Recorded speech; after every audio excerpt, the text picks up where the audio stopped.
What is melanin and why is it so powerful? Melanin is a molecule. And Dr. Sabi used to always tell me, you're always talking about melanin, but what you have to really look at is carbon. Carbon is the atom. It's like cosmic glue. You have other atoms or elements, but you basically have four major on the earth: oxygen, nitrogen, hydrogen, and carbon.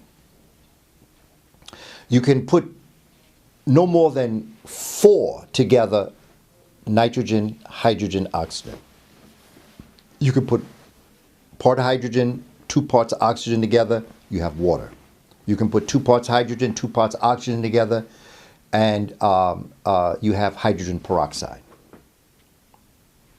You can do the same thing with nitrogen, but you can't put no more than 4 atoms together to create anything.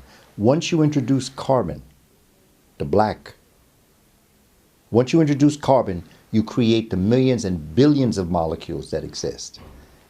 Carbon is the cosmic glue. It is the evidence of everything and all that exists. Because when you go outside, you look up into the heavens, what do you see? You see blackness. That's cosmic melanin. But the way in which it represents itself on the planet comes from the greenness in plants and basically the melanin that is in human beings and animals too.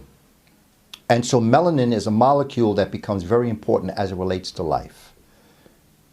That is why you have the carbon-14, nitrogen-14 dating, because you can tell how old something is by the life of the carbon that's within that particular thing that you're looking at, the organism that you're looking at. So that carbon is the actual stuff of the cosmic universe. And if there is life outside, it's going to be black.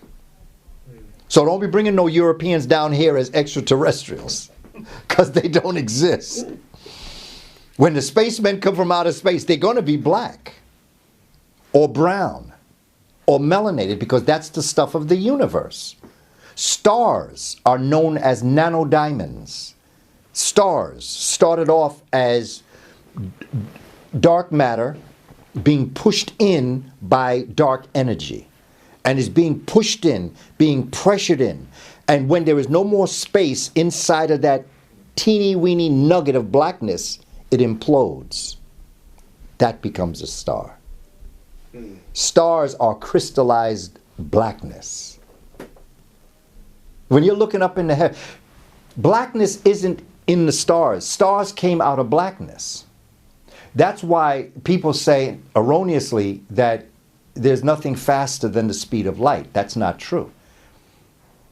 Faster than the speed of light is the speed of darkness, because everywhere that speed travels, darkness is there before light got there. Make sense? Because it's right here. It's right in front of us to see. When you look up there, you see the stars. Those stars are crystallized blackness. Just like when you come down to Earth, diamonds are crystallized blackness. The fossil fuels and things that are in the Earth put under a lot of pressure, they crystallize into what we call diamonds. That's what humans are. That's why we are diamonds in the rough. We are forever put under pressure. This is why African Americans have to understand. And Africans of the diaspora, Africans on the continent, have to understand that accept the pressure that you've been put under. Because Dr. King said that your character is shaped and created during times of controversy and conflict, not during times of comfort and convenience. Anybody can do the right thing when it's easy, but only a special person can do the right thing when it's hard. And that becomes very important for us to understand. And our ancestors in Egypt, in Kemet, had a symbol. It was a dung beetle called Kepra. And this dung beetle lived by eating dung of the cow. The dung beetle laid its eggs and put it in cow dung and would roll it. And as it rolled, the baby dung beetles would break through the egg, would break through the dung to the light of day. And so the idea was, Well, I'm going to say it so that we can understand what I'm saying. Like we say, I don't feel like eating this shit all day long. So, it didn't, man, make me eat shit. But that saying came from Africa. Because what is defecation but the refuse of what everybody else has? It's your body is purging the refuse, things that it doesn't need, things that it doesn't want. It keeps the protein that it needs, but it purges through liquid or solid those things that it doesn't need. And so when you think of this idea of kepra and you think about life, you stop arguing about the bad times and you begin to understand, well, maybe those bad times are coming to me so that I can shape and perfect my character. Maybe that's the shit you have to eat to get to your higher level of ascension where you belong. And if you didn't go through that, you wouldn't be tested in order to come up there. Because remember, Dr. King said your character is shaped and developed during times of conflict and controversy, not during times of comfort and convenience. So when even the worst of things are coming at you, sometimes you can actually thank the Creator for sending those times to you to give you the opportunity to perfect your character. Instead of spending most of your time saying, why me? Well, why not you? Why not? It's you because it's you. It's not what happens to you that's important. It's what you do with what happens to you that's important. Because it's coming at you for a reason. My mother said, fair, Skip. It ain't about fair. Life ain't fair. Get over it. And I often thought about that. Because we're all looking for fairness. Come on, man. This is life. Life has this. We have cards that we've been dealt. You got to live your cards. You can't complain. You got to play your cards. That's life. And as a people, we did that. We did it very well. We did it historically.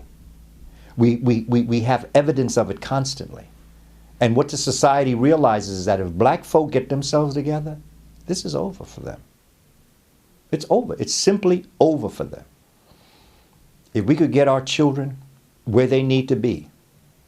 When you look at what Michael Jordan did in basketball, when you think about what Tiger Woods did in golf, and what the Williams sisters have done in tennis with all those young sisters that are coming up now, the other one the other day became the youngest tennis player to have an impressive record. They idolized the Williams sisters. The Williams sisters opened up a psychological door for young women. Tiger Woods opened up a psychological door for blacks in golf. Everybody has their own thing about him personally, but like I say, listen, I'm looking at his golf game. I'm not looking at his personal life. I don't care about his personal life. I'm looking at the golf game. The brother had a serious golf game. The other problem came up and messed with his head and messed up his golf game, but that's a whole nother situation altogether. Mm-hmm. Michael Jordan changed the way basketball is played. And the same way that we can change basketball and golf and tennis, we can change the classroom when we teach our children and our people the truth. We can change the game. We can change the way we teach and learn. We can change the very structure of knowledge and wisdom to apply it with the spirit of Malcolm and Harriet Tubman. We can then take all this stuff to a whole nother level where no one can tell us that there's an achievement gap. There ain't no achievement gap, it's an opportunity gap. And by the way, peoples of European descent are not that smart. They cheat. Look at what they did here with the college thing. They cheat. You know, they're not that smart. But we've been so ingrained that they're so smart and we're not, even to the point where we tell each other in school when you're doing good, you say, oh, you acting white. I say, no, they're acting black. Because black is to act intelligent.